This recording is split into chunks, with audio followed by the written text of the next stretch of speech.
All right, let's talk Zelfa Barrett. Big win for him last night in Manchester over Jordan Gill. Before we do that, don't forget G-Man's link to his channel was in the description. Go over and subscribe to his channel. We are trying to get the channel to 20,000 subscribers.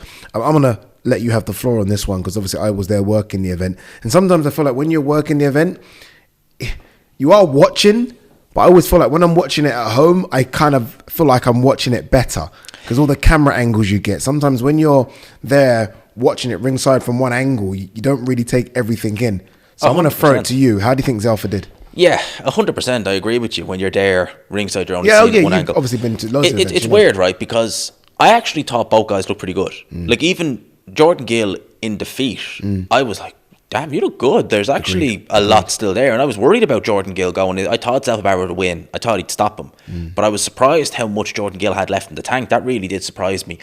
Barrett, do you know what I say about Zelfa Barrett, right? In fights, he has rounds where he looks world class. But he only has maybe 2 or 3 of those rounds. And then he just looks fairly pedestrian for the rest of the time.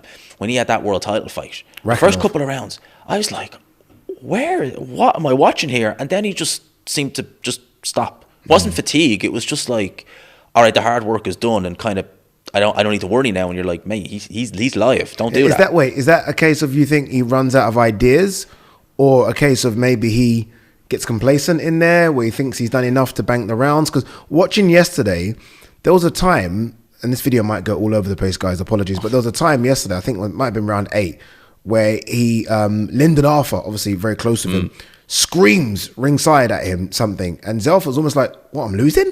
It's almost like, you remember that Crawford Porter moment? Yeah. Where Crawford's like, what? I'm not losing, am I? And then Crawford and that's what Zelfa did. Zelfa's like, what, I'm losing? And then the next round, he kind of goes up a couple of gears and stops Gill. And I just wonder if he fights within himself a bit too much. I think he does. Yeah. I think he has, as you say, he has those rounds where he's like, oh, I'm doing enough. It's easy. I'm controlling it. He might be getting hit with a few shots, but he thinks, I land one jab. Like early on in the fight, he landed a left hook on Jordan Gill, and Jordan Gill kind of rocked a bit, but Jordan Gill still won the round. Yeah. But I'm sure for Zelfa Barrett, he's thinking, I threw a jab, I hit him when I rocked him, that's in the bank, so I don't need to do anything else. And that's how he maybe sees a fight, and that's why he gets in fights that are competitive. And ultimately, down the stretch, the opponent's able to catch up and say, right, I have you now. Yeah. Like I remember against Eric Donovan, he was getting so badly outboxed in fight camp, but then it was almost like, you're losing, done. Yeah. That was it. And it was kind of like that. With Gill, I seen the interview he gave after, and it really surprised me. He didn't need to. Yeah, because I feel like he was too hard on himself, Gill. A little bit. And I can understand the emotion. Obviously, look, we all know what he's been through, and he's been very vocal about it, and like all credit to him to be that open about it. But I was very impressed with Gill. He looked really strong. He got caught a couple of times with some good uppercuts. Zelfa throws that uppercut very well. And he ate that shot. I was like, okay, you can eat punches. Because, there's this thing everyone thinks is a bit punchy. Maybe because of the Kareem Guerfi fight a bit. And obviously with the Kiko Martinez defeat. But I think Gill obviously dropped down a level or two. Maybe look at a Reece Bellotti type for the British title. But I still think there's loads left in Jordan Gill. I was thinking going into the Michael Conlan fight that there wasn't much left. Same. I was thinking Conlan to win. Easy work. He goes in there and puts on a career best performance, and then he said in one interview that he gave a career best performance last night but lost. And I was kind of like, well, you kind of did because you looked really good. Ultimately, it wasn't enough, but you've got loads left in the tank. Loads left, and he's undersized. Obviously, clearly, you can see that Zelfa Barrett is more a lightweight, if anything. Zelfa Barrett looks really big in there. And it's funny because you go on the scales and you're exactly the same way. 24 hours later, you can see one looks like he's gone down to a feather. The other one looks like he's a lightweight. That much difference. Yeah, crazy. But look, credit to Jordan Gill. Look, he got up from those 2 body shots. I don't know how he got up. The referee jumped in at exactly the right time.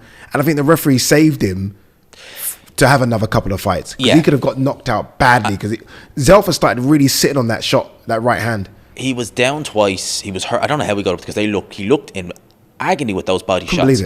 And there was only a little bit of time left in the round, but I think even Jordan Gill was like, he did the right thing, saved me for another day. And you mentioned Reece Bellotti there, 2 fighters who kind of had a similar career path. Reece Bellotti was touted early on, had those few losses, came back. The bomber. The bomber Reece Bellotti had those few. He's come back now and he's picked up some good wins. That's a headline act. Yeah, I think that's a fantastic fight. Again, Indigo 02, 4,000, 5,000, wherever that capacity is. it'll fill that out. For Zelfa Barrett, obviously, look, he wants a world title shot next. This is, or was a final eliminator for a world title. And you look at the champions in that division. So you've got Joe Cordina. That's the one, right? We'll get to that one. You got Lamont Roach. You got Oshaki Foster. Navarreti's moved up. And you got non-world champions like Oscar Valdez. There's a lot in that division for Eddie to work with. There's a lot of good fights. I'd be looking at Oscar Valdez. Same. Because I think that he is, even though we got a win out last time against Liam Wilson, he might be there for the taking. He's had such a hard career. Like, who remembers the Scott Quigg fight? Oh my God. That was Both 6 of their years ago. faces got That was rearranged. 6 years ago, and he's not had an easy, it's hardly been easy sailing, smooth sailing since then. Yeah. So I'd be looking, I know, obviously, And he's small. he's small. He's come up from featherweight. Yep. I know they want to do a world title fight, but if there's a vacant title or an eliminator against Valdez, if I was Eddie, I'd be like, yeah, we'll take it. Yeah, and him we'll go Bob to have America. done it before. Yeah, we'll go to America. Zelfa will travel. Zelfa's got that confidence, that team around him. Pat Barrett, they'll travel. Don't know if Pat can travel. Has he ever travelled? I don't know if he can travel to the US. I think he was with him in Abu Dhabi, but I'm not quite sure if Pat can travel. Obviously, Pat has been in jail. I don't know if Pat can travel, but if he can, I'm sure Pat would want to go over. Oh, yeah. But obviously, look, Joe Cordina is the big fight over here. My thing about Joe is if Joe beats Anthony Kakache, I don't know if Joe will look at Zelfa as a big fight. No. Joe wants the money fights now. That's what he does, yeah. And he might look at Zelfa Barrett and think, do you know what, that's, I don't want to say, that's a level reward. down. Yeah, he might look at the risk reward It's and kind of think, like, it would have to be on his terms. He'd have to, and I'm sure Eddie would probably be like, well, I don't really want to take a massive hit on a show. Yeah. Because it might not be a full arena. It might not do crazy figures. Yeah, both of them don't do big numbers. Both of them don't do big bums and seats. If Joe had the following Lee or Josh had, then different fine. story. He'd Yeah, do oh it. yeah, that'd be But crazy. Joe hasn't got that following. Zelfa doesn't really have that following as well. But sometimes you put two guys that don't have big followings together, and you never know. They sell the fight. You mentioned, what about Lee or Josh? Because they talk about moving up to 1/3. Yeah. And look, for Eddie Hearn, that's a big fight for both of those guys because it's a domestic fight. It's in-house. Both those guys have big followings. Zelfa Barrett's domestic, so why not? If they can't do the rematch between those two, would they not look at that? Even for both of them, again, you're talking two former world champions. Again, there's no belts on the line. Unless Eddie can get one of those vacant titles, as you say, because with Navarrete moving up, I'll be shocked if he can. Is Lee going to fight Zelfa for no title? See, that's the thing. Do you know what I mean? That's You're the coming off a problem. big win against Mauricio Lara. You're coming off a big win against Josh Warrington. World title fights. Are you going to fight Zelfa for nothing? And it's a big risk as well. It's a massive I can risk. see that. My pick would be Oscar Valdez. Yeah, if I was same. there, I'd be let's get the Oscar Valdez fight because he's a name, Yeah. former world champion, and I think at this stage, Zelfa's definitely the fresher of the two. Yeah, I think that's 100%. I think that's what you do. Although Eddie, listening to speak to a few YouTubers last night, it looks like he's going the Lamont Roach route. I think that's the one he thinks, and I think that's probably the easiest Yeah, as it well. probably By is. the way, probably the easiest might be in terms of financials, the cheapest. Yeah, definitely. Yeah, and probably I think, probably come over here. and probably the most winnable. Yeah. Oshaki Foster, Joe Cordina, it's the most winnable as well. Listen, you can only fight the guys who were there. If there's a champion, if an opportunity comes, I'd say he'd bring him over here. I don't think they go to the States for that. I think Lamar Roach be coming over here. But listen, I'd be making Zelfa Barrett favourite in that fight. Yeah, again, I agree. Well done to Zelfa Barrett. Very quick word on Ellie Scotney and Rhiannon Dixon. Rhiannon Dixon, what a story. A former nurse who's now, was Commonwealth and European, now world champion. And by the way, that was one of Katie Taylor's vacant belts as well. I remember. So obviously, Katie Taylor isn't coming back down to 135. That's it. That's done.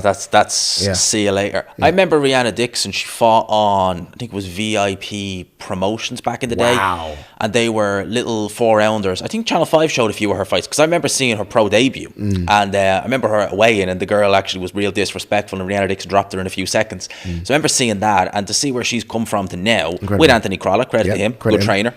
And Ellie Scotney, I mean, that girl, I can't sing her praises enough. Yeah. She's a class She comes act. to fight, doesn't she? She comes to fight. She comes to fight. She's She a comes to class fight. act. She's desperate for a knockout or even a knockdown. I don't think she's even had she might have had a knockdown. I can't remember it though. I don't think.